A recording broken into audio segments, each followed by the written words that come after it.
रूस यूक्रेन युद्ध से जुड़ी 10 बड़ी खबरें, आइए देख लेते हैं। पुतिन की यूक्रेन से बातचीत की पेशकश के बाद भी रूस का हमला जारी। खिरसौन में बड़ा मिसाइल अटैक किया गया। रूस के राष्ट्रपति व्लादिमीर पुतिन ने यूक्रेन को लेकर बड़ा बयान दिया। कहा कि अमेरिका से यूक्रेन को मिलने वाला पेट्रियट सिस्टम अब रूस के टारगेट पर, रूस उसे भी तबाह कर देगा। रूस के राष्ट्रपति पुतिन और यूक्रेन के राष्ट्रपति व्लादिमीर ज़ेलेंस्की ने यह साफ कर दिया है कि नए साल यानी कि 2023 में भी यूक्रेन की जंग जो है वो थमने वाली नहीं है। जनवरी 2023 में पुतिन अपने खतरनाक प्लान को अमल में ला सकते हैं।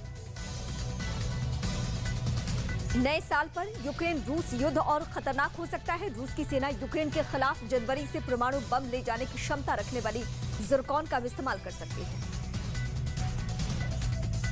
रूस की हाइपरसोनिक क्रूज मिसाइल की रफ्तार ने यूक्रेन के साथ साथ कई देशों ये अपने घर की छत पर ही फल और सब्जियां उगाते हैं। महीने का 40 से 50 हजार कमाते भी हैं। इनसे सीखना है तो फ्रीडम ऐप को अभी डाउनलोड करो। की परेशानी बढ़ा दी है। दावा किया गया कि जब तक कोई एयर डिफेंस सिस्टम इसे रोकने की कोशिश करेगा तब तक ये तबाही मचा चुकी होगी। यूक्रेन की सेना ने खेरसौन में हुए हमले का वीडियो भी जारी किया है। दावा ये किया गया है कि रूस के हमले में 10 से ज्यादा लोगों की मौत हो गई है, तो 68 से ज्यादा लोगों को गंभीर रूप से चोटें भी आई हैं। रूस यूक्रेन युद्ध को शुरू हुए 300 से ज्यादा दिन गुजर चुके हैं। इन सब के बीच यूक्रेन के रक्षा मंत्रालय का दावा तो यह है कि रूस यूक्रेन युद्ध में अब तक 1 लाख से ज्यादा रूसी सैनिकों की मौत हो चुकी है। महायुद्ध को लेकर यूक्रेन के डिफेंस एक्सपर्ट ने बड़ा दावा किया। कहा कि रूस के पास बेशुमार सैन्य ताकत है, लेकिन तकनीक इस्तेमाल करने में रूसी सैनिक यूक्रेनी सैनिकों की तुलना में कमजोर है। रूस यूक्रेन युद्ध को लेकर वार पलटवार जारी है। यूक्रेन की सेना ने रूस पर ताबड़तोड़ हमले किए हैं, जिसका वीडियो भी यूक्रेन ने जारी किया।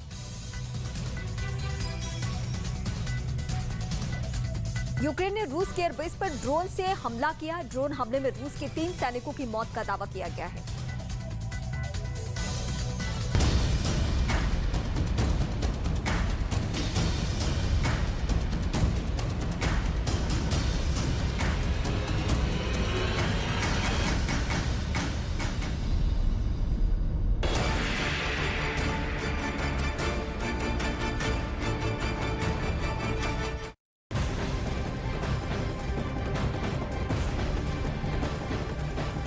मौत मिस्ट्री केस में इस वक्त की सबसे बड़ी खबर मिल रही है। शेजान मोहम्मद खान से पूछताछ में उसने ये बताया कि श्रद्धा और आफ्ताब केस के बाद उसके अंदर खौफ बैठ गया था और इसी वजह से उसने वक्त रहते उम्र और धर्म का हवाला देकर ब्रेकअप कर लिया, अपने ताल्लुक को तोड़ लिया।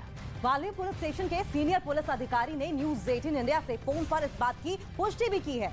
हालांकि पुलिस अभी शेजान के बयान को उसके बाकी साथियों से वेरीफाई कर रही है कि क्या यही सच्चाई है या फिर कुछ और बातें हैं। तो श्रद्धा हत्याकांड जिस तरह से सामने आया उसका हवाला यहाँ पर शेजान की तरफ से दिया जा रहा है कि